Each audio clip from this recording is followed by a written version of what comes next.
அதிகாரம் என்ற கொடையை வழங்கிவிட்டு சென்றிருக்கக்கூடிய ஒரு தலைவர்.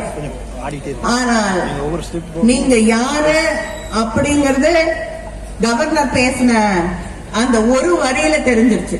நீங்க எல்லாம் கோட்சேக்கு சொந்தக்காரங்க இல்லையா? அதனால அப்படித்தான் பேசுவீங்க. ஆனால் நீங்கள் விதைக்க நினைக்கக்கூடிய அந்த கருத்துக்களை இங்கே கொண்டு வந்து திணிக்கக்கூடிய கருத்துக்களை தொடர்ந்து அங்க இருக்கக்கூடியவர்கள் என்ன சொல்றாங்க? ஒரு இந்தியா, ஒரு ரேஷன் கார்டு, ஒரு மொழி, ஒரு மதம் என்று எல்லாத்தையும் உங்களுக்குன்னு ஒரு அடையாளம் இருக்கக்கூடாது, கேரளாக்குன்னு ஒரு அடையாளம் இருக்கக்கூடாது, ஆந்திராக்குன்னு ஒரு அடையாளம் இருக்கக்கூடாது. எல்லாத்தையும் அடிச்சு நொறுக்கி உடைச்சு இவங்க நம்முடைய அடையாளம் என்ன என்று நினைக்கிறார்களோ அதை தான் கொண்டு வந்து வைக்கணும் என்று நினைக்கக்கூடிய ஒன்றிய ஆட்சி அங்கே இருந்து கொண்டிருக்கிறது. நம்முடைய பிரதமர் அவர்கள் முதல் மந்திரியாக இருந்த பொழுது, முதலமைச்சராக இருந்த பொழுது மாநில உரிமைகளை பற்றி நிறைய பேசுவார். ஆனால் இன்று பிரதமராக பொறுப்பேற்றுக் கொண்ட பிறகு நம்முடைய மாநிலத்திலிருந்து வாங்கக்கூடிய அந்த வரி, அந்த வரியிலிருந்து நியாயமா நமக்கு வந்து சேர வேண்டிய காசை கூட அவர் கொடுக்கறதுக்கு தயாராக இல்லை. இதற்கு ஒரு உதாரணம், அந்த பிளானிங் கமிஷன் திட்டக்குழுவிலே எந்தெந்த மாநிலத்துக்கு எவ்வளவு காசு கொடுக்கணும், என்ன எதுக்கு காசு எவ்வளவு கொடுக்கணுங்கிறதுக்காக அமைக்கப்பட்ட அந்த குழு, அந்த குழுவின் தலைவராக இருந்த ரெட்டி அவர்களிடம், சுப்பிரமணியம் அவர்களிடமும் நம்முடைய பிரதமர் ஒரு கூட்டத்தை அழைத்து அவர்களிடம் பேசும்பொழுது அந்த குழு என்ன சொல்லுதுன்னா, மாநிலங்களுக்கு தர வேண்டிய தொகையை 42% உயர்த்தி தரணும். ஆனா பிரதமர் வேண்டாம், 33% கொடுத்தா போதும் அப்படின்னு அவங்க கிட்ட பேசிட்டு அடுத்த சில மாதங்களிலே அவர் பார்லிமெண்ட்ல பேசும்பொழுது என்ன சொல்றாருன்னா, மாநிலங்களுக்கு அதிகமாக உரிமை கொடுக்க வேண்டும் என்பதற்காக நாங்க இப்ப 42% மாநில அரசுகளுக்கான பணத்தை அதிகப்படுத்தி கொடுத்திருக்கிறோம் என்று சொல்கிறார் என்றால், இத திராவிட முன்னேற்ற கழகம் வெளியிலே சொல்லவில்லை. அந்த குழுவிலே இருந்த திரு ரெட்டி அவர்களும் சுப்பிரமணியம் அவர்களும் சமீபத்திலே இதை பற்றி வெளியே பேசி இருக்கிறார்கள். ஆனால் இவர்கள் மாநில உரிமைகளுக்காக பேசக்கூடியவர்கள் என்று நம்மை ஏமாற்றிக் கொண்டிருக்கிறார்கள்.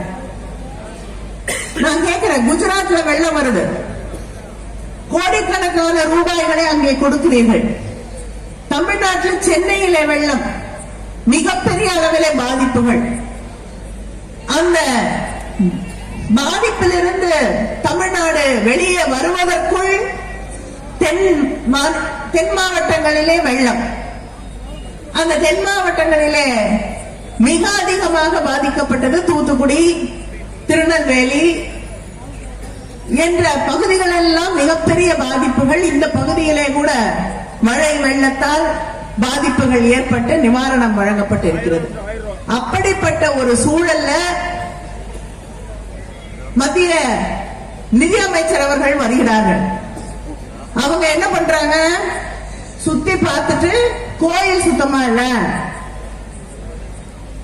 அங்கே பூஜை செய்து கொண்டிருக்கக்கூடிய ஐயருக்கு சம்பளம் போதவில்லை, இதுதான் அவங்களுடைய அக்கறை. இதையெல்லாம் சொல்லிவிட்டு டெல்லிக்கு சென்று விட்டார்கள். அதுக்கு பிறகு சென்னை வெள்ளத்துக்கு மத்திய அமைச்சர் ராஜ்நாத் சிங் வருகிறார்.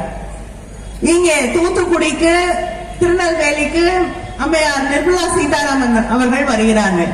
அதுக்கப்புறம் ஏதாவது காசு வந்ததா? இல்லை, ஒரு பைசா வரல.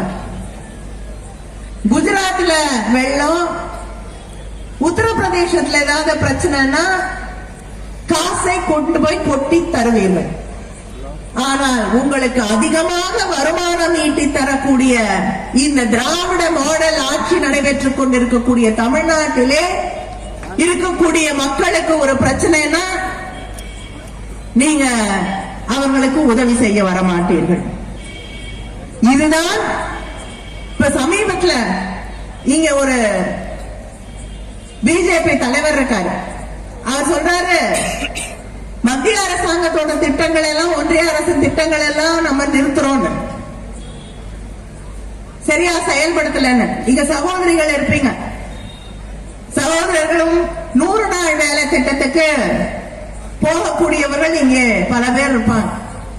அந்த 100 நாள் வேலை திட்டத்திலே காசு வந்து எத்தனை மாசம் எங்க போனாலும் காசு ஏறல, வேலை செய்கிறோம், காசு ஏறவில்லை. 100 நாள் வேலையே கிடைக்கல. இது தமிழ்நாட்டில் மட்டும் இல்ல, இந்தியா முழுவதும் 100 நாள் வேலை திட்டத்துல 100 நாள் யாருக்கும் வேலை கொடுக்கிறது இல்லை. இந்த திட்டத்தை 100 நாள் வேலை திட்டத்தை ஒழித்துக் கொண்டிருக்கிறவர்கள் நாம, ஒன்றிய அரசாங்கம். சாதாரண சாமானிய மக்களுக்கு வேலை இல்லாமல் கிராமப்புறங்களிலே கஷ்டப்படக்கூடிய அந்த மக்களுக்காக, ஏழை மக்களுக்காக கொண்டு வரப்பட்ட திட்டம் தான் இந்த 100 நாள் வேலை திட்டம் என்பது. ஆனா அந்த வேலை திட்டத்திற்கு தரக்கூடிய காசை ஒவ்வொரு ஆண்டும் குறைத்து குறைத்து குறைத்து இன்று இந்த பட்ஜெட்ல, போன பட்ஜெட்ல 60,000 கோடி தான் நாடு முழுவதும் இருக்கக்கூடியவர்களுக்கு. நான் டிசம்பர் மாதம் நடந்த பாராளுமன்றத்திலே ஒரு கேள்வி எழுப்பினேன். தமிழ்நாட்டுக்கு நீங்க டிசம்பர், இப்ப இல்ல, டிசம்பர் வரைக்கும் தமிழ்நாட்டுக்கு அந்த 100 நாள் வேலை திட்டத்திற்கு தர வேண்டிய பணம் எவ்வளவு? 367 கோடின்னு அங்கே இருக்கக்கூடிய அமைச்சர் பதில் சொல்கிறார். இங்க இருக்கக்கூடிய தலைவர் நம்ம திட்டத்தை நிறுத்துறோம்.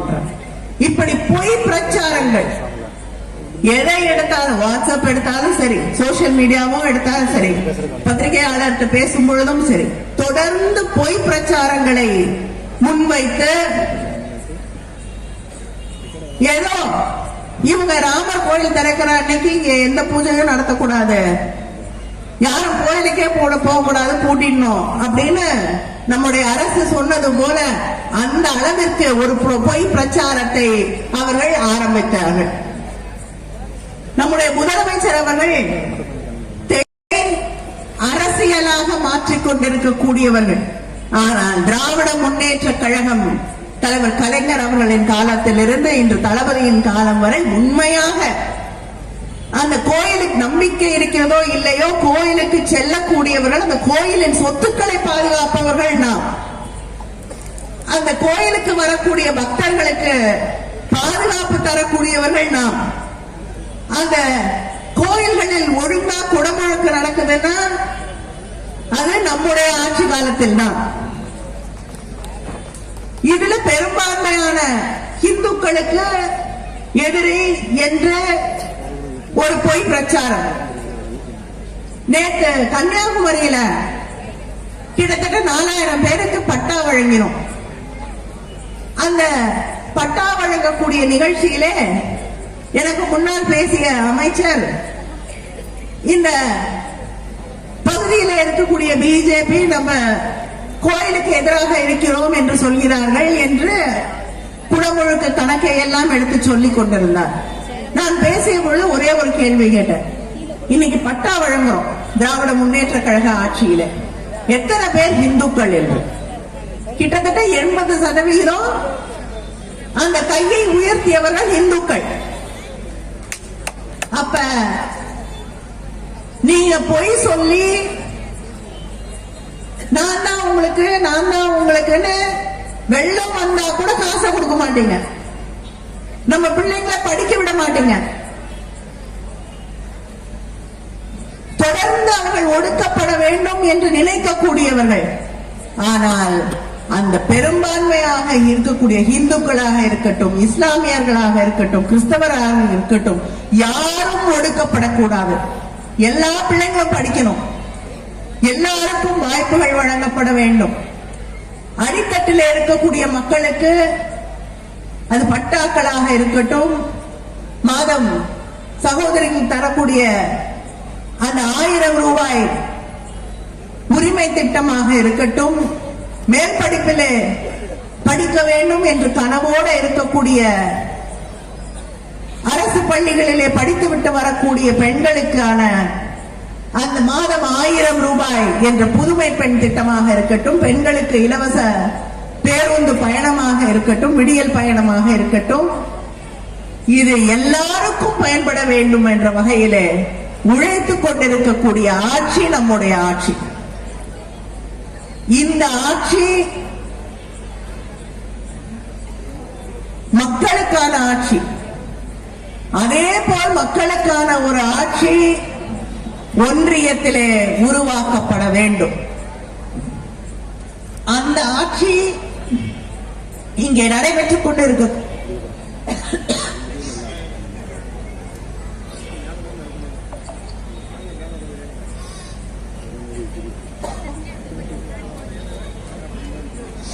அங்கே நடைபெற்றுக் கொண்டிருக்கக்கூடிய அந்த ஆட்சி மாற்றப்பட்டால் தான் இந்த மாநிலத்திற்கான உரிமைகள் கிடைக்கும். நம்முடைய மொழி காப்பாற்றப்படும், நம்முடைய பிள்ளைகளுக்கு படிக்கக்கூடிய வாய்ப்புகள் கிடைக்கும். புதிய கல்விக் கொள்கை திட்டம் கொண்டு வராங்க, அதுக்கும் நுழைவுத் தேர்வு, எல்லா கல்லூரிக்கும் நுழைவுத் தேர்வு. ஆக மொத்தம் நம்ம பிள்ளைங்க கல்லூரிக்கு போக கூடாது. இதுதான் அவர்களுடைய கனவு திட்டம். அதனால தொடர்ந்து தமிழ்நாட்டிற்கு அடித்தட்டில் இருக்கக்கூடிய மக்களுக்கு, ஒடுக்கப்பட்ட பிற்படுத்தப்பட்ட மக்களுக்கு,